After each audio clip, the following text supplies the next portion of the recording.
Oke, hari ini kita bakal bongkar salah satu mahakarya alam yang paling keren, otak ikan. Kita bakal lihat gimana struktur super rumit di dalamnya bisa bikin ikan bergerak dengan anggun banget. Pernah nggak sih kamu lagi liatin ikan di akuarium terus kepikiran, kok bisa ya dia gerak, belok, ngerem mendadak, presisi banget gitu? Nah, jawabannya itu semua ada di dalam arsitektur otaknya yang luar biasa canggih. Oke, siap. Kita langsung nyelam aja ya. Biar paham, kita mulai dari tur singkat keliling-keliling seluruh bagian otak ikan. Anggap aja ini kita lihat petanya dulu, sebelum kita masuk ke area yang paling penting buat ngatur gerakan. Nah, ini dia petanya. Kalau kita urut dari depan, dekat hidungnya, itu ada telencephalon.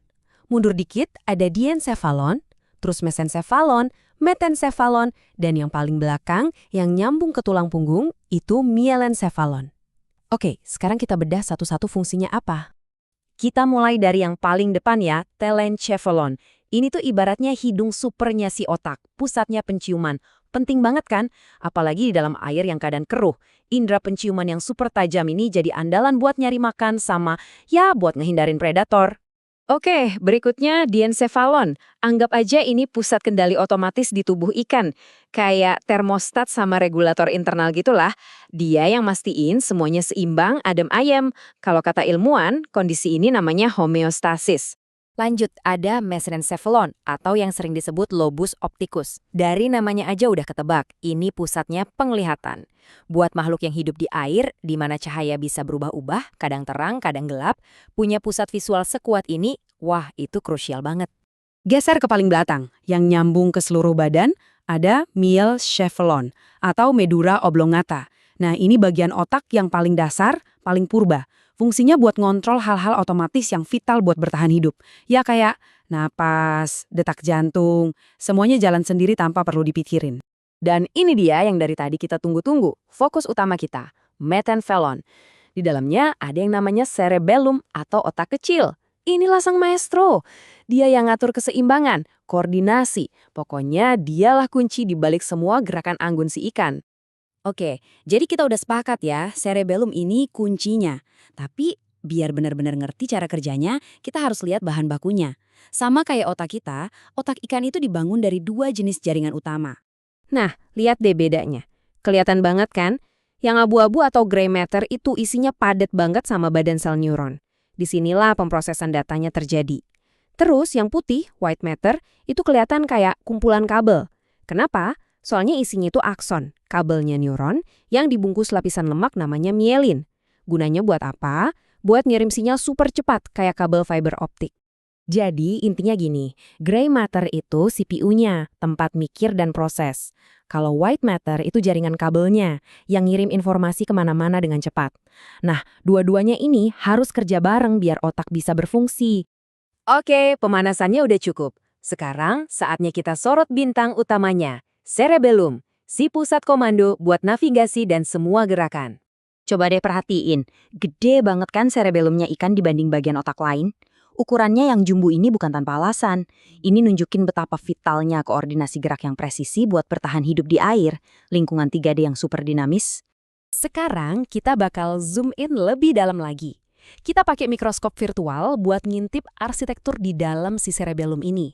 Soalnya, bagian ini tuh nggak polos gitu aja, tapi tersusun dari lapisan-lapisan yang super rapi dan terorganisir. Nah, ini dia petanya. Lapisan luarnya atau korteksnya itu punya 3 bagian utama. Kalau diurut dari paling luar ke dalam, ada lapisan molekuler, terus lapisan sel Purkinje, dan paling dalam ada lapisan granuler. Masing-masing ini punya sel dan tugasnya sendiri-sendiri. Oke, kita mulai dari yang paling luar ya. Lapisan molekuler ini, bayangin aja kayak pusat persimpangan atau server room raksasa. Isinya tuh bukan sel-sel yang mikir, tapi lebih ke jaringan kabel yang super padat. Disinilah semua sinyal dari mana-mana itu ketemu dan saling ngobrol. Nah, persis di bawahnya ada satu lapisan yang tipis banget, tapi perannya luar biasa penting. Ini dia lapisan sel Purkinje. Sel-sel di sini itu salah satu neuron paling gede di seluruh otak lo. Mereka barisnya rapi banget kayak tentara. Dan yang bikin takjub itu cabang-cabang atau dendritnya yang super gede.